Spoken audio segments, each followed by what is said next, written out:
Senegal yarayemeje umuntu wa mbere wabonetseho virusi ya corona, ni uwa kabiri bihamijwe muri Afurika yo munsi y'ubutayu bwa Sahara.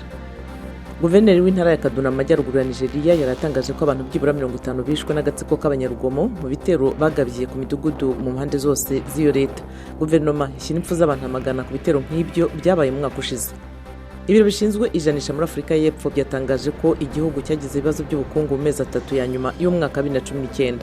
Hari ku nshuro ya gatatu ubukungu bugwa kuva igihugu kigobotoye ingoma y'abagashaka bo hake muri 1994. Muri Kongo hatangijwe iperereza ku ikoreshwa nabi ry'imari ya leta yari iteganirijwe gusana ibikorwa remezo. Umushinga wa miliyoni 300 z'amadolari watangajwe mu mwaka ushize, hari icyizere cyo gusana imihanda, amazu n'amateme mu gihugu hose. Naho muri Côte d'Ivoire abategetsi batwitse toni 3 z'ibikonoshwa by'ibinyamujonjo byafatiwe mu bucuruzi butemewe n'amategeko mu 2017 na 2018. Bavuze ko bashaka gutanga ubutumwa ko igihugu kirimo kurinda inyamaswa zishobora gucika ku isi no guhashya abazica.